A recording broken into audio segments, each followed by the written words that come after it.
Equality is hard.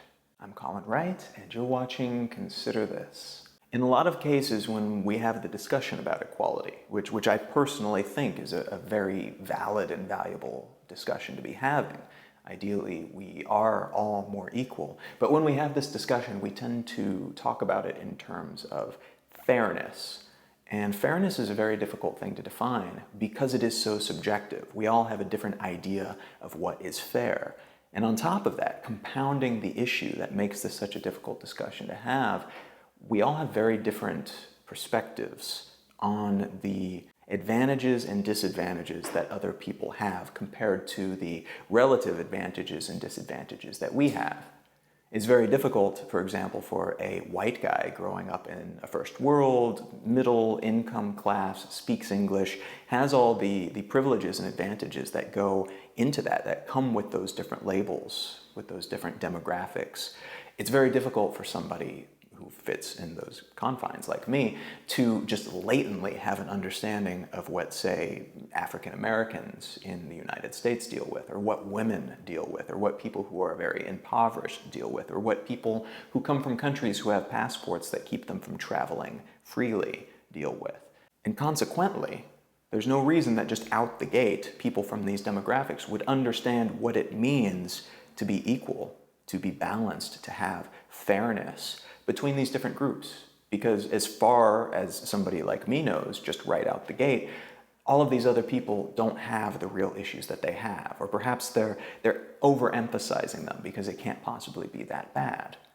It's only through meeting a lot of different types of people and reading quite liberally a bunch of different news sources and different blogs and different podcasts and such, getting exposed to a lot of different types of information, that you come to sort of understand it, but you can never completely understand it because it's still filtered through somebody else's bias. It's still filtered through somebody else's story and somebody else's distinct lens. And so the idea of achieving complete and utter equality in this way, it's something that is not very likely, unfortunately, because the people who are brought to the table to try to achieve that equality have very different ideas of where everybody else is relative to them. More ideally, and much more likely to work, I think, much more likely to lead to constructive consequences and constructive efforts to achieve those consequences, is the idea of providing an equal starting point.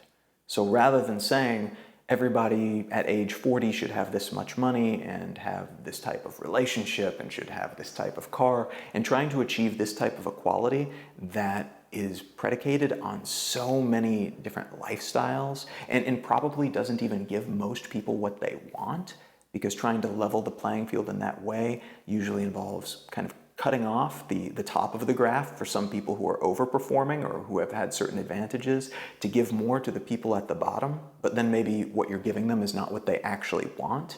Maybe they don't want more money, maybe they want more free time, things like that. And so rather than approaching it in that way and trying to sand off some of what some people have and to pile on perhaps superfluous advantages to other people, instead we try to focus our energy and our resources and our efforts on trying to make sure that everybody starts out with a few basics. Ensure that everybody has a roof over their head, food on the table, some type of health care that ensures that they do not have to worry about most diseases and most chronic conditions. Some people, even if they change their financial situation at a certain point, having terrible health care as a child will haunt them throughout their entire lives and be a substantial disadvantage even after they're able to pay the rent and afford nice things. And so being able to cut off some of those things at the bottom, ensure that you have access to those things, ensure that you have access to basics of education and the basics of communication. Make sure everybody has the internet, for example, and that you do not charge for the base level of everything that people need. That to me seems like an accomplishable goal. It's something that we could actually do. With today's technology, we rearrange the way things are distributed a little bit, and we don't have to dramatically change anything. Even the capitalistic systems that we have and the governments that we have, this type of thing could exist within that. There's a lot that needs to change within those zones as well, but I don't think that we need to wait for a wholesale revolution or uprising or complete shift in the way that global politics works or the global economy works in order to accomplish this. All we need to do is ensure that when we reach for equality, what we're really doing is providing equal resources, an equal starting point for everyone. So everyone's taken care of, nobody's crippled by poverty and the long-lasting effects of poverty, and then slowly but surely kind of whittle away at the other biases that we have. Because a lot of the prejudices that people have against minorities, against women in the workplace, things of this nature, are caused by inherent inequalities.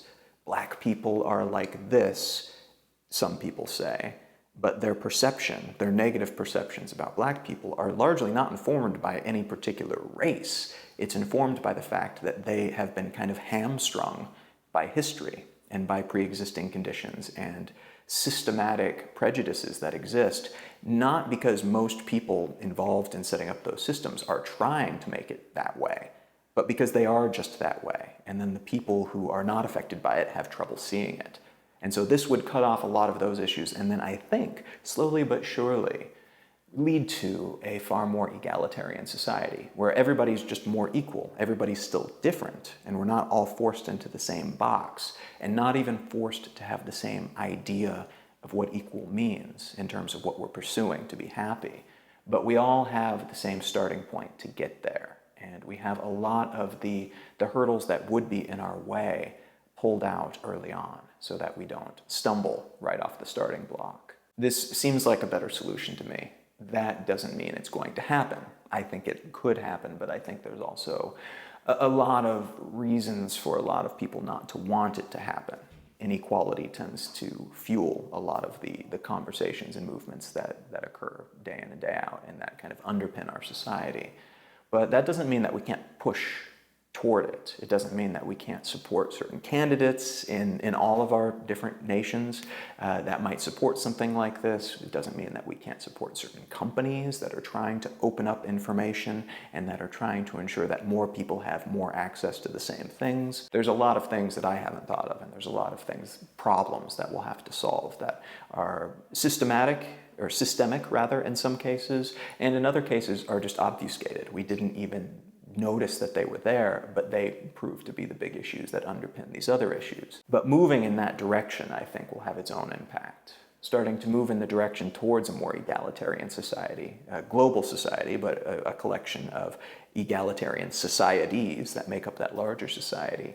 That in itself, I think, makes a statement. And going into the conversations that we're going to have with the understanding that equality is a good thing to aim for, but it does not mean the same thing for everybody, alleviates some of the issues of that fairness argument that tends to cripple the conversation anytime we start to have it. Equality is absolutely something that we should be aiming for. We just have to be really smart in how we do it.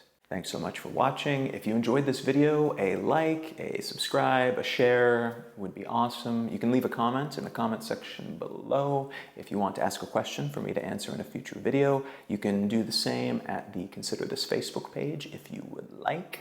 You can find out more about me and my work, including the books that I've written, at colin.io. My blog is exilelifestyle.com. My podcast is Let's Know Things, which is at letsknowthings.com. And you can follow me everywhere on the internet, Twitter, Instagram, Snapchat, etc. at Colin is my name.